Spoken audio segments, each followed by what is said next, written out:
Hello, everybody, and welcome to today's virtual wine tasting, where we got a great one today. Tzuba Winery with winemaker Paul Dove. We got Josh from the IWPA. I see Jay has joined us from Royal. I'm really happy to talk about this winery. Great wines, some of my favorites. I'm really excited, too, to get a chance to speak to Paul. Whenever I'm in Israel, he's one of the closer wineries to Jerusalem. He's a fun place to visit, not just for wine, but also when everything's open. They got the water park there. They got a lot of fun stuff. They have a new ninja course for the kids. So it's a beautiful place to go visit if you haven't visited Tzuba Winery before. And Paul's in a beautiful, beautiful location. So let's throw it over to Paul. Let's not look at my backyard. We've seen it before. Let's go look at the Judean Hills. Look at this. Beautiful. Judean Hills sunset. Right behind me, we're in the middle of our vineyards. These are our 96 vineyards, which were planted in 96, so they're like 26 years old already. Cabernet, our Matsuda, is grown where you see that mountain. Just below the mountain there is our Cabernet being grown. Our Syrah is just after that. And on the opposite side of the mountain, we have our Chardonnay. And we're located in Kibbutz Tzuba, correct? And this is... Kibbutz Tzuba, just outside Jerusalem, 730 meters above sea level, terrace and limestone soils. It's if you guys have never run around these vineyards before, this is a fun place. We've all seen cool wineries and cool places. I think these are some of the best vineyards to be able to walk around and get your feet dirty. So, Paul, tell us a little bit about the Chardonnay. What makes this so amazing? Okay, first of all, the most amazing thing is where we're growing it. We're growing it on a mountain where everything there is limestone. When I mean limestone, we physically went with a tractor and we made holes in the limestone rock in order to plant the vineyard. It's a vineyard that we've planted at 666 vines per dunam, which is 6,600 vines per acre. So it's very, very closely planted in. The amount of grapes that we keep per vine is anything from 4 to 6 bunches of grapes per vine, and that's what gives it the speciality. And how old are the vineyards that are producing the Chardonnay? They're also 26 years old. Wow. I mean, for those of you who haven't tasted the Chardonnay before and are starting to get into some white wines, this is really something special. Can you give us a little taste profile on it? Now, one of the special things about our Chardonnay compared to other Chardonnays which are in the market, first of all, it's a non-malolactic Chardonnay, which means it doesn't go through 2 fermentations, it only goes through 1. So as far as style is concerned, it's much more fresher, fruitier, high acidity, what we call a hot climate Chardonnay, which is the kind of Chardonnay that you are going to have in an Israeli climate or Mediterranean climate. Not only that, we've got that French touch also, where we do it in surli, where we leave it in the barrels with its yeast. Once a week, we stir it up. After 8 months, we take it out, filter it, bottle it, and release it out into the market. In our whites, we use 300-liter barrels. Our Chardonnay gets 100% new barrels every year.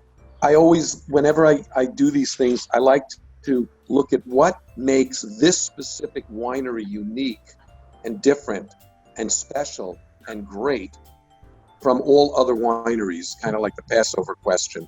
And the one thing that, I mean, there are many things about Tzuba that make it unique and different, but the one thing that I would tell you that really makes it so special, and I can't think of any other winery that has this exact situation, which is that we are 100% sure that it is a 100% estate-grown, vintage, made wines.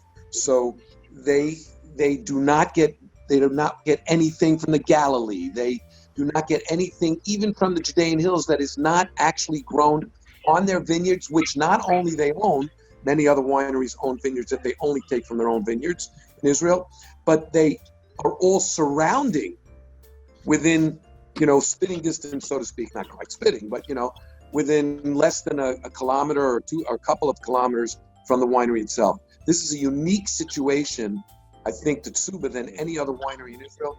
But it also speaks to its quality.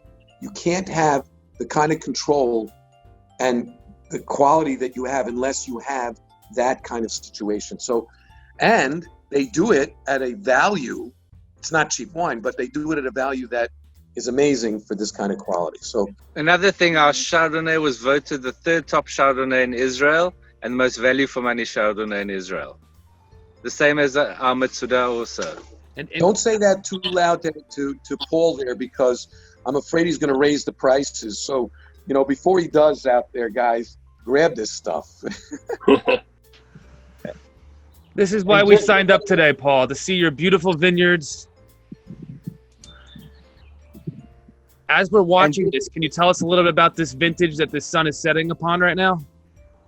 Yeah, well, at the moment, it's setting down on our Merlot, which we use for our blends mainly. It's a Merlot which is planted on a plot of land which is pretty deep, but it's got a Paulson rootstock, which is a rootstock which likes deep soils. It gives us very rich Merlot which comes out of there. And Paul, can you tell us a little bit about Tzuba as a community? What makes it special and still functioning as a kibbutz, maybe?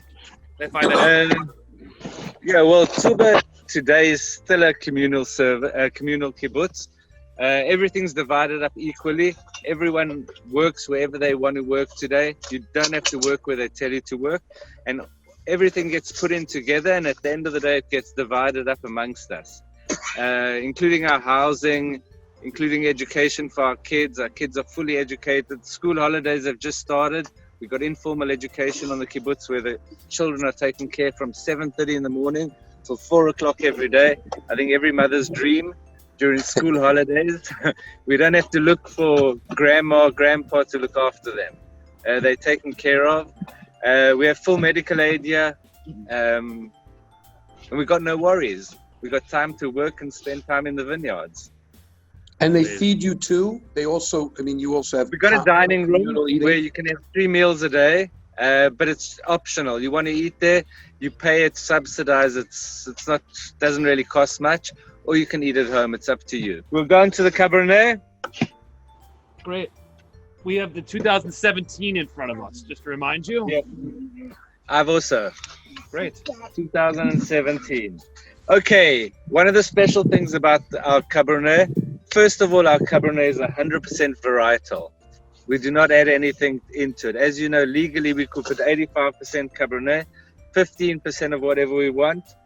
We put 100% Cabernet. Now, the reason why we put 100% Cabernet, we wanted to produce a Cabernet that's going to show the Cabernet that's coming out of the Judean Hills. The Cabernet that's coming out of the Judean Hills isn't these full-bodied, heavy, high-tannin Cabernets, or Californian Cabernets, if you want to call it that. They're much more elegant, a lot of red fruit, very elegant tannins, very smooth, the type of Cabernet that you would want to drink on a daily basis and not when you're having a big T-bone steak. Our Cabernet spends 14 months in French oak.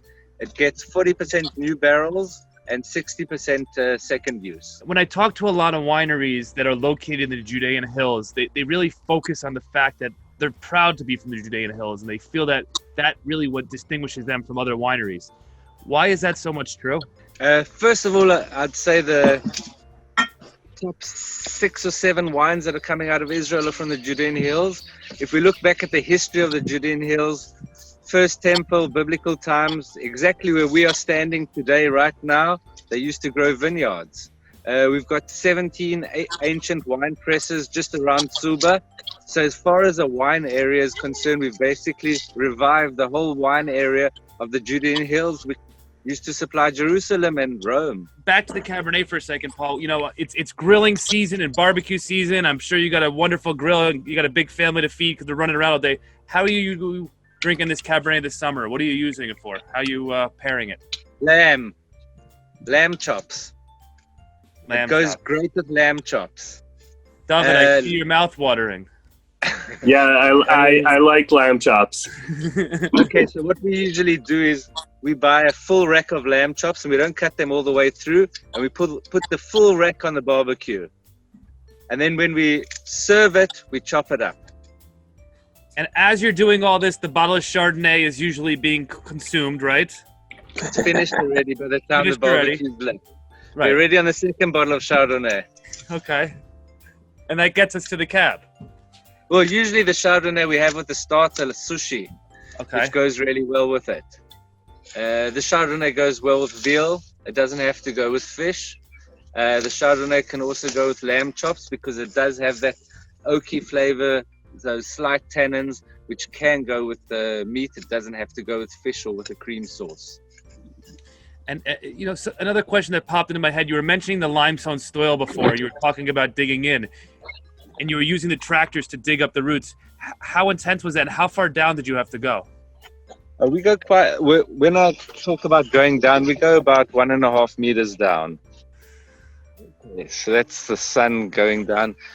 One of the pictures, there's a better picture. Where are we going now? And Paul, can you tell everybody about why your Israeli accent is so strong?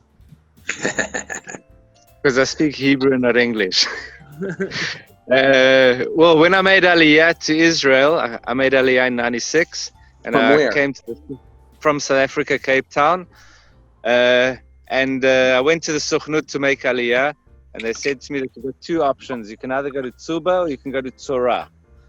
So I asked them, where's the most South Africans? And they said Tzuba. So I said, well, then I'll go to Torah. They said Torah. And then I said, I'll go to Tzuba instead. If I went to Torah, I'd never have learned English.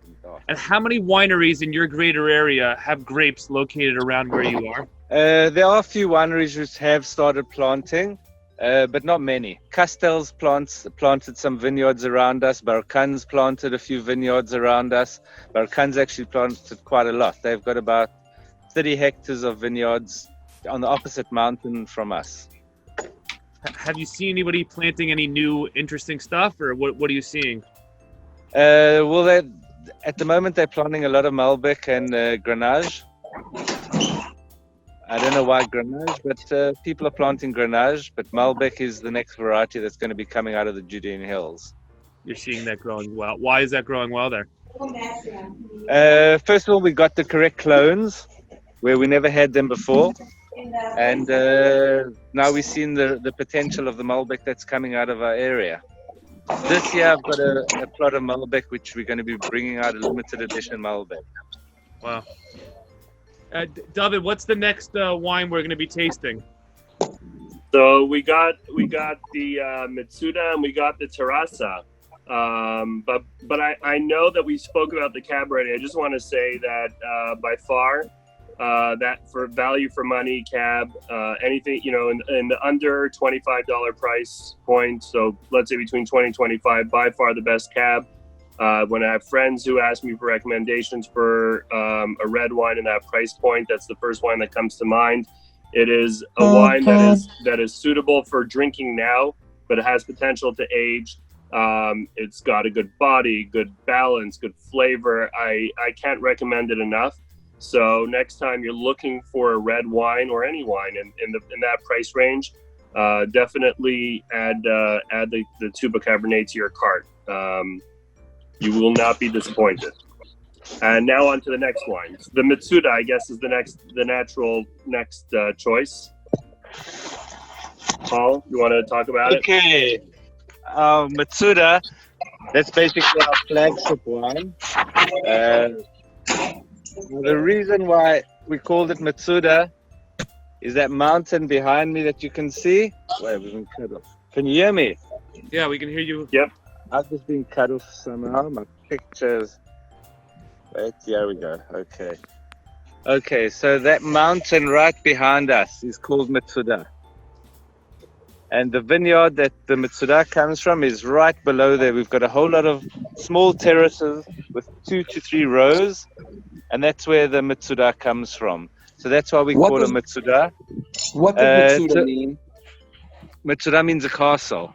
So on the top of the mountain is a Crusader castle. That's why it's called Mitsuda. The vineyards that are at the bottom there are on ancient terraces from the first temple. They're about 2,300 years old, the terraces, and we've planted vineyards on there. So anyway, the Mitsuda also sits in new barrels, 100% new French oak barrels. I think that's the pride and the joy of the winery.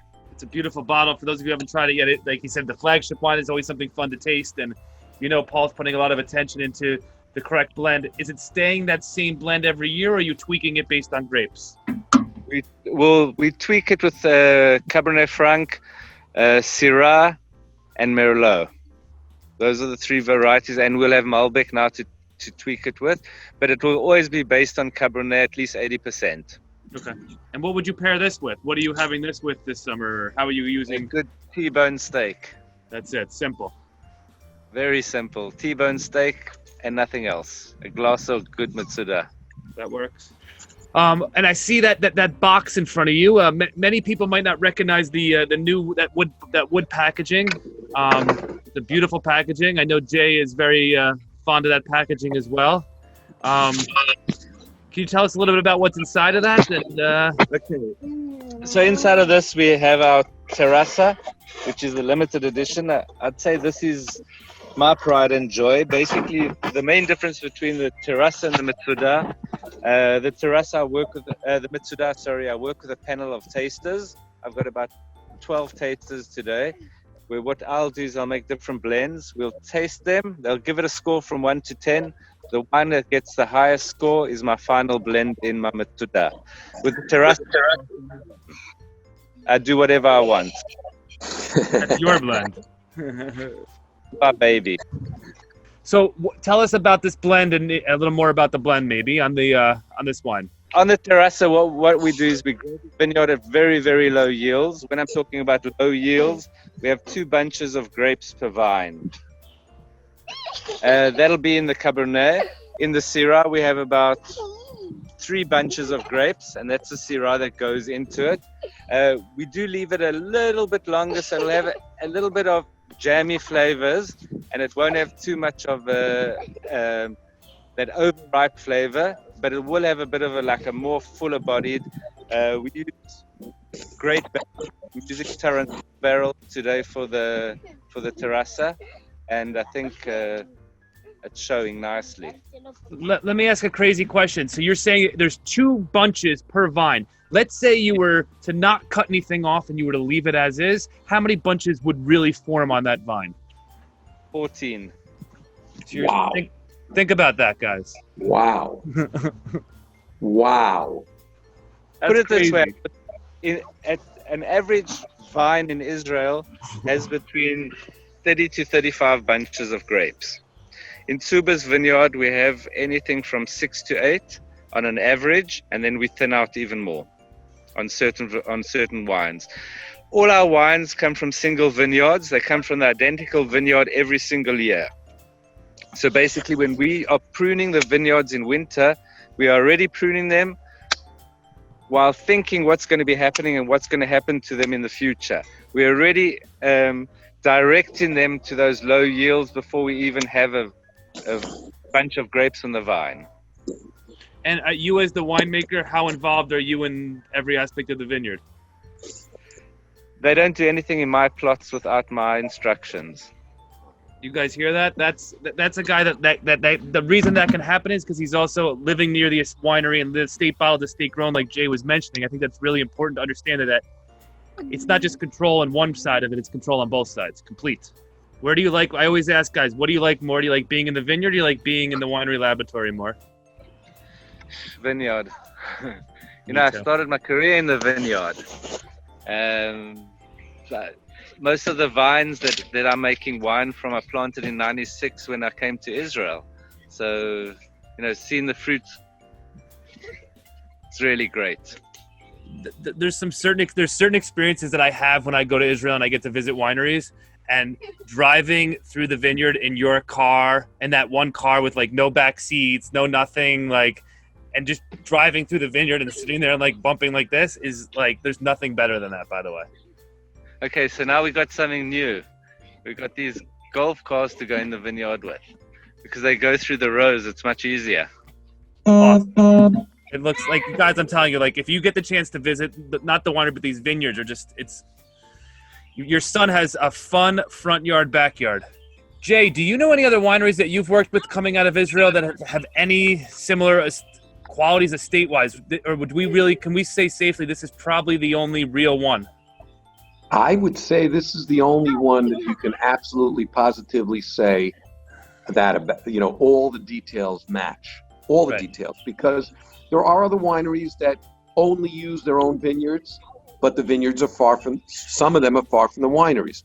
There are other wineries that that make wines from, that are close to the winery, that are their own vineyards, but they make other wines as well that are not.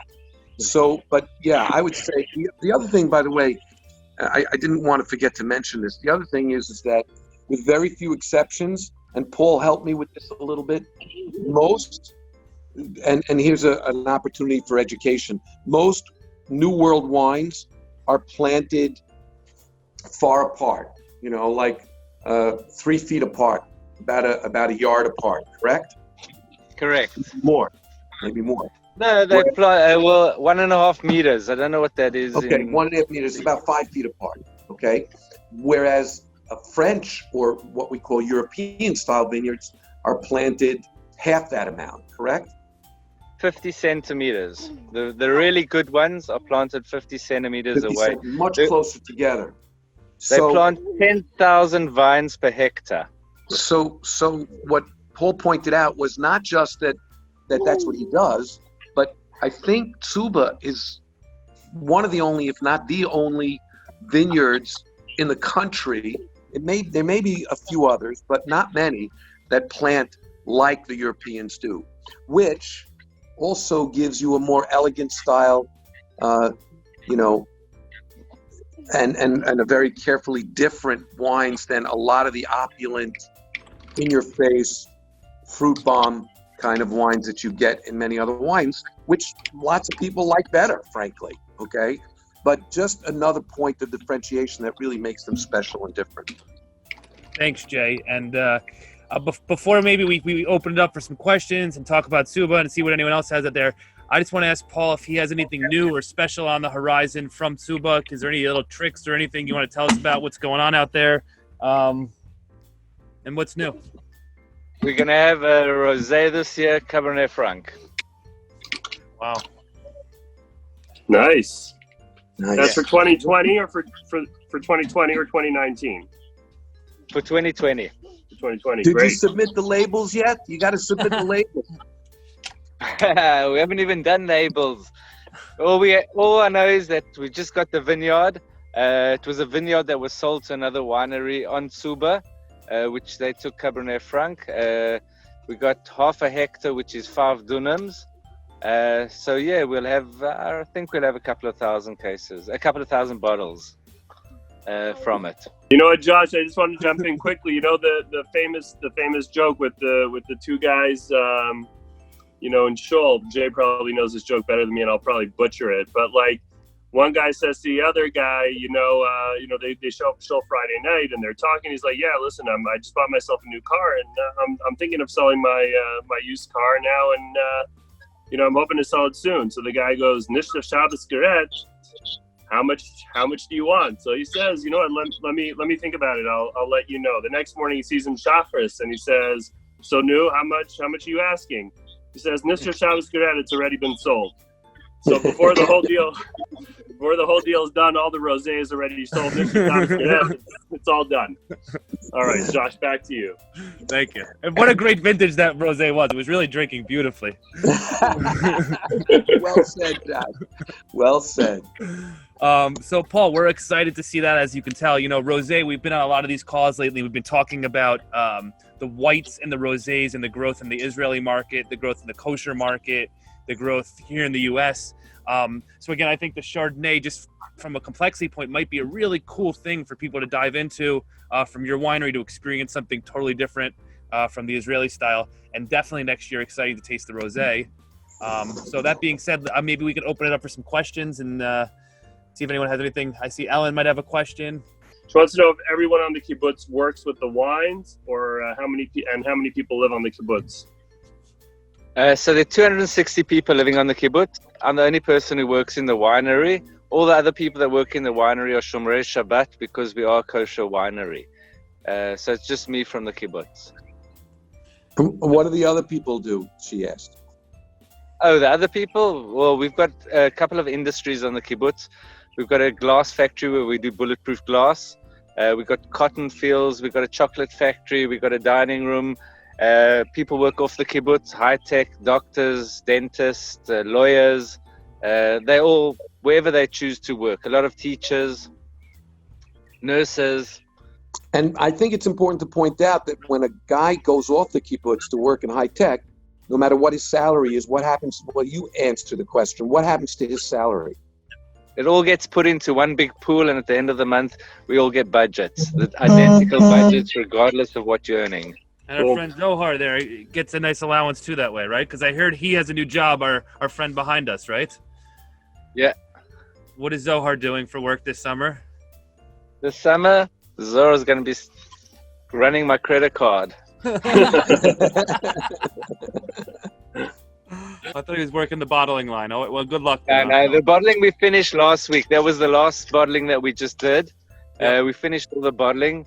Very lucky that we did do it because both my mashgichim are in closed down. Bidud, right? What do they call it? Bidud? Bidud, yeah.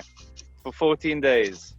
That's it's really exciting. You know, next time I'm in Israel, I'd really love to come visit with you. You were just here in our offices before all this Corona went down, and it was really nice hosting you. So I hope to give you the opportunity to host me soon, but with Corona, obviously, it's not going to happen. Josh, when are the borders opening? Because we got to go. We can go now. We just got to go sit and we got to, what did you call it? Dorim? We got to Dorim ourselves for 14 days. We got to quarantine ourselves for 14 days. So, David, we'll get the same hotel. We could do all these classes again from there. I have an idea, David. Call me later, okay? Will do. Sold.